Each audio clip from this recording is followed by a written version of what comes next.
Freeze. If your card APR starts with a 2, you're paying rent on yesterday's groceries. In the next minutes, we'll bust the minimum payment treadmill and choose a hybrid Snowball/Avalanche plan. We'll decide when a 0% balance transfer with 3 to 5% fees helps or backfires with deferred interest. We'll finish with side hustles and nonprofit DMP options you can act on. Educational only, not financial advice. Sub, bell, like, and don't stop now. Let's finish strong. Okay, let's talk about that trillion-dollar mountain. I mean, we hear the term, but let's put a pin in the actual number for a second. Total U.S. credit card debt. Like that revolving, kind of relentless liability. It hit, get this, $1.21 trillion. Wow. I mean, that number is just staggering. It tells us the average American family is under some serious financial pressure, unlike anything we've seen in decades. Yeah, and that upward trend doesn't seem to be stopping anytime soon. Exactly. So for you listening right now, we're here today because, look, we recognize that mountain is real. Our whole mission here is to give you the map.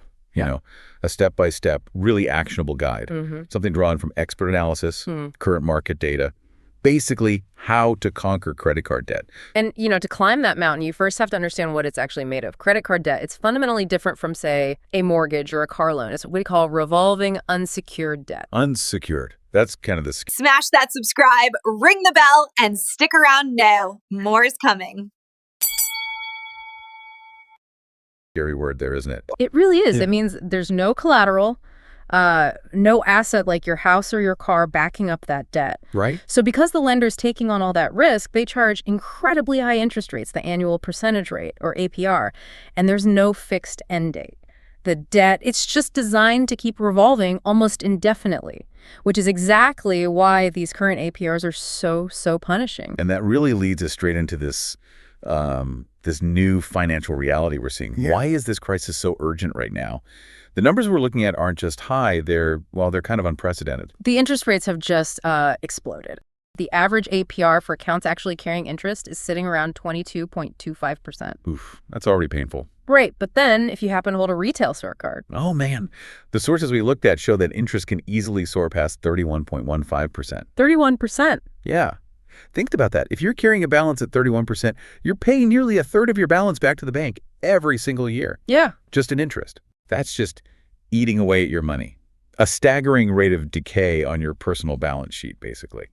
And the data we reviewed, it suggests this burden, it isn't falling equally on everyone, is it? No, definitely not. We're seeing the biggest impact, kind of ironically, among Gen Z and millennials. The old story was always that debt comes from reckless spending, right? Right, buying fancy things you don't need. Exactly. But the current data, it tells a very different story. For a huge chunk of the younger population, credit cards have moved way past being just a convenient way to pay. They've actually become a survival tool. A survival tool, meaning this isn't about buying luxuries anymore. It's about logistics, like rent, groceries, gas. Precisely. You've got stagnant wages bumping up against runaway inflation. So for many, the credit card is the only thing filling that gap. That makes sense. And this is a really critical psychological distinction to make right at the start of your payoff journey. It's not necessarily that you're financially illiterate. Often you're caught in these broader systemic pressures. Understanding that, it really helps remove that initial layer of shame. Yeah, that's a huge point. Shifting perspective from I failed to, okay, the system's tough right now. And that brings us right into decoding the traps. Because the math is one thing, sure, but the design of the credit card product, that's another. The data we analyzed, it really pinpoints the minimum payment design as the number one biggest roadblock to actually paying off debt. Oh, absolutely. This is the financial treadmill working perfectly from the bank's perspective. Credit card companies, they calculate those minimum payments to be incredibly low, just enough to cover most of the interest you racked up that month, plus maybe a tiny sliver of the actual principal you owe. So you send them that check every month, and it feels like you're doing the responsible thing. Right. But you're essentially just, paying rent on the debt itself? That's exactly right. Let's take an example. Say you have a pretty standard $5,000 debt, maybe at a 20% APR. If you only pay the minimum required each month, you'll be paying on that same debt for well over a decade. A decade. And because of compounding interest, that's interest charged on top of the interest you haven't paid yet, you could easily end up paying double or even more than what you originally borrowed. It's like this silent decade-long tax just for, well, financial inactivity. But what's really fascinating here, though, is how much of this struggle is psychological. Like, knowing the math is terrible doesn't always stop people from just paying the minimum. What are the key emotional hurdles people need to get over? Yeah, it often boils down to two main things, emotional spending and shame. Spending can become this coping mechanism, right? Yeah. For stress, for feeling down. You swipe the plastic, you get that little dopamine hit. That temporary relief. Exactly. Yeah. But then, almost immediately, it's followed by this crushing guilt. And that guilt, that shame, it's really potent because it often stops people from doing the one thing they need to do. Subscribe now, tap the bell, and drop your thoughts in the comments. Actually audit their finances. Look at the numbers. If you're too ashamed to even look, you can't possibly fix the problem. Right. And then, when life happens, a sudden medical bill, Yeah. car breaks down. That shame cycle just gets worse because the second most common trap kicks in. Not having an emergency fund. Absolutely. The sources are clear on this. When people don't have even, say, $500 or $1,000 saved up for emergencies, they're immediately forced back onto the credit card to cover those unexpected costs. Wow. And that just instantly breaks whatever payoff plan they might have had going, sends them right back to square one, and often makes those feelings of failure even stronger. Okay. So we've identified the enemy, the debt itself, those crazy rates, and these sneaky traps. Now let's get to the good stuff. The 7-step actionable escape plan. Step 1 is where we face the enemy head on. We call this the financial CT scan. Yes, you absolutely must list out every single debt you have. And we mean really list them. Pull the actual statements, the paper ones or the PDFs. Don't just glance at the balance on your banking app. Okay, why the statement specifically? Isn't the app just easier? It is easier, yeah, but it often hides the really critical fine print. Pulling the full statement, that reveals things like hidden annual fees or exactly how your payments are being split between principal and interest. And any, quiet changes to your APR that might have happened. These are the details you need if you want to negotiate later or just understand the true cost of borrowing. The simplified app often just glosses over that stuff. I got you. So for every card, what info do we need? 4 critical pieces of data: the exact balance, the APR, the minimum payment amount, and the due date. Write it all down. All right. And once we have that total debt picture laid out, what's the first calculation we should make? Your credit utilization ratio. That's basically your total credit card debt divided by your total available credit limit across all cards. Got it. This number is huge. It massively impacts your credit score. You really need to aim to get that ratio below 30% to start moving into a good credit range. And I often see the recommendation, ideally under 10%. Why push so hard for 10%? Is 30 not good enough? Well, getting below 30% is definitely great progress, don't get me wrong. But consistently staying below 10%, that often becomes the sort of psychological tipping point. It's what tends to unlock the absolute best interest rates when you eventually need them, maybe for a mortgage, a car loan, or even another consolidation loan down the road. Don't miss a beat. Hit subscribe, ring that bell, and show some love with a like. Basically, the lower your utilization, the healthier your score looks to lenders. Makes sense. Okay, step 2. Aha! Lock it down, stop the bleeding, or as I like to call it, putting the plastic cards in timeout. Exactly. You have to stop accumulating new debt immediately. Like, put the cards away somewhere inconvenient. Some people literally freeze them in a block of ice.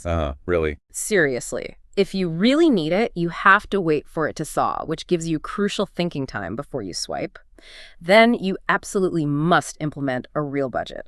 Zero-based budgeting is excellent, gives every single dollar a job. Or, try the 50-30-20 rule as a starting point. Find what works for you. And don't forget the funny expenses. Ah, yes. The funny expenses, those little unused subscriptions, right? The streaming service you signed up for a free trial and forgot about, the gym membership that's been quietly charging you for a year. Guilty. We all are sometimes. But that tiny monthly financial friction, it really adds up. We strongly encourage listeners, take the money you save from cutting those things and immediately weaponize it. Throw it straight at the debt. Love that. Weaponize it. Okay, now we hit the big debate in step 3. Choosing your battle strategy. It's the classic showdown. Math versus mindset. Snowball versus Avalanche. The Snowball method, that's where you prioritize paying off the smallest balance first, no matter what the interest rate is. People often call it financial therapy. Financial therapy, I like that. Yeah, because those quick wins, like paying off a $200 card, then maybe a $500 one, they provide this huge boost in motivation and momentum. Keeps you going. Okay, but wait. If the real goal is saving the most money possible, why waste even one payment on a low-interest card when you've got another one burning you at, like, 30% APR? Isn't the Avalanche method tackling the highest APR first just mathematically superior? It is. You're absolutely right. Mathematically, the Avalanche strategy will save you the most money in interest over time, no question. So? But the risk is burnout. Think about it. If your highest APR debt is also your largest one, say, you owe $15,000 on that 30% card, it might take a year, maybe even two, just to see the balance make a serious dent. And a lot of people, they just lose steam. They get discouraged and abandon the whole plan. Okay, so it's a real risk. Given these terrifyingly high APRs, how do we reconcile these two approaches? Is there a middle ground? We think so. We actually suggest what we call the hybrid strategy. It tries to balance that crucial momentum with the cold, hard math. Okay, how does that work? You use the snowball method like a surgical strike just to kickstart things. Pay off maybe one or two of your tiniest balances really quickly. Get them gone. The moment you see that first card hit zero, you get that massive psychological boost. Right, that win feels good. Exactly. Once you've got that momentum established, then you immediately pivot. Switch straight to the Avalanche strategy and attack those cards with the really nasty APRs, the ones between 25% and 31%. This way, you minimize the interest you're losing while maximizing your motivation to stick with it. Momentum meets math. I really like that. Okay, moving on to steps 4 and 5. Consolidation and hustling. These are our tools for speeding things up, right? Yeah. Acceleration. Yes. Consolidation, when it's done correctly, can be a total game changer. You've basically got two main routes here. The first is a personal loan. Okay. This gives you certainty. You get a fixed interest rate, usually lower than your credit cards, and a fixed repayment term. You know exactly when you'll be debt-free. It's predictable. That sounds good. And the second option, the one that always sounds so tempting, that balance transfer card. Yes. The shiny promise. A balance transfer card offers that potential zero interest period, right? Usually somewhere between 12 and 21 months. This lets you hammer away at the principal amount without interest piling up. But, and this is a big but, the risk is high. We need to talk about that. Definitely will. And step 5 is about finding those extra dollars, those financial heroes, to throw at the debt. Precisely. Every extra dollar you can earn becomes a hero in this fight. So this means seriously looking at side hustles, gig economy work, driving for a rideshare, delivering food, selling stuff you don't need anymore on local marketplaces or online. Mm-hmm. The absolute key here is that this income needs to be kept separate from your main budget. You funnel every single penny you earn from it directly towards the highest interest debt. Doing that can drastically cut down the time you spend paying that soul-crushing interest. Okay, but before anyone listening just runs off and applies for the first 0% APR card they see, we absolutely must cover Section 4, hidden risks and critical warnings. Because trust me, if you miss the fine print on these things, the banks will claw back every penny of savings you thought you made. This is so critical. Please be highly skeptical of those viral debt hacks you see online that just skip over the important details. First, let's talk about the balance transfer baffle. That 0% APR, it's almost never truly free. Okay. You almost always pay an upfront transfer fee. Typically, it's somewhere between 3% and 5% of the total amount you're transferring. They charge you that fee right at the beginning. Wow. So if I transfer $5,000, I could immediately owe $150 to $250 extra.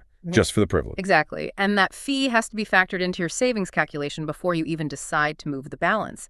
Is the interest you save over the promo period more than that upfront fee? You have to do the math. And that fee, it's non-negotiable. Right. Yeah, and non-refundable, even if you pay off the balance early. Correct. You pay it up front, end of story. But honestly, that's not even the biggest, most dangerous trap. The real monster is the deferred interest trap. This is especially common with retail store cards, the ones that often start with those super high 30% plus APRs. Deferred interest. No.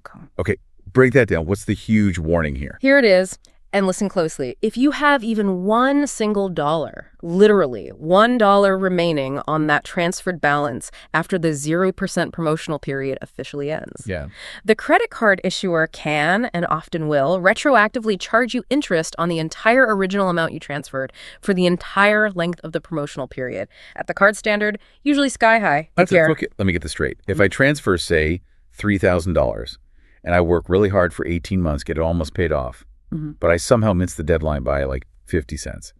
They They can then charge me, say, 31% interest on the full $3,000, dating all the way back 18 months. That is precisely how deferred interest works.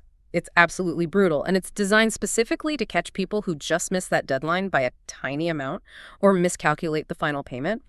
If you decide to use a balance transfer card, you absolutely must have a rock-solid, foolproof plan to get that balance to absolute zero before that promotional clock runs out. No exceptions. That is terrifying. Okay. Yeah. Good warning. Now, what if someone listening has done their financial CT scan, they've laid out all the numbers, and it just looks completely overwhelming? Like the debt-to-income ratio seems impossible to tackle alone. Yeah, that's a real situation for many. And if that's you, please know there is absolutely zero shame in needing professional help. In fact, it's the smart move. We strongly recommend looking into something called a debt management plan, or DMP. DMP. These are typically offered through reputable nonprofit credit counseling organizations like the NFCC, the National Foundation for Credit Counseling. What they can do is negotiate with your creditors on your behalf to potentially lower your APRs, often quite significantly. Yeah, okay. And they consolidate your payments. So instead of juggling multiple card payments, you make one single, usually more manageable, monthly payment to the counseling agency, and they distribute it to your creditors according to the plan. It simplifies things immensely. That sounds really helpful.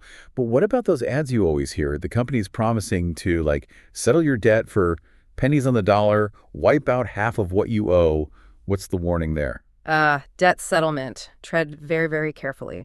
Debt settlement and even further down the line, bankruptcy should be considered absolute last resorts. Why? Because they cause severe, long-lasting damage to your credit score, often for 7 years or more. Ouch. They also frequently involve extremely high fees charged by the settlement companies themselves, and there can be significant legal and tax implications too. Forgiven debt might be treated as taxable income, for example. Yeah. If you are even thinking about going down the route of debt settlement or bankruptcy, you absolutely must seek advice from a qualified legal counsel first. Do not just sign up with a company you heard on the radio. Okay, crucial advice. So let's kind of circle back then to our core message here. Escaping this credit card debt, it really seems to be about changing behavior first, like locking down the cards, getting that budget fierce, then applying the right math strategy. That's the key takeaway, I think. The solution really starts with removing the shame, getting honest with yourself, and executing that hard, maybe uncomfortable financial CT scan. Then lock down the spending, make a realistic budget, maybe get some quick wins and momentum with that hybrid strategy we talked about, and then unleash the math, the Avalanche method, to save the maximum amount of money possible. And when you're looking at tools like consolidation, just be smart about it. Personal loans offer that predictability, that certainty. Balance transfer cards, they offer that tempting potential of zero interest. But you have to factor in the risk, that 3% to 5% upfront fee, and most critically, that terrifying deferred interest trap. Don't fall for it without a plan. Exactly. The map, the plan, it's now in your hands. You really do have the knowledge you need to navigate this financial challenge. All right, now for our call to action. We really want to hear from you. Have you tried the Snowball method, the Avalanche? Maybe you came up with your own hybrid strategy. Tell us in the comments below, what was your biggest quick win? You know, that first small debt you totally wiped out. What kept you motivated? Share your strategy. Yeah, we'd love to hear those stories. And please, maybe right after this, go pull out your latest credit card statement. Not the app, the actual statement. Look at your APRs, know your numbers. Don't wait until tomorrow to start your financial CT scan. Do it today.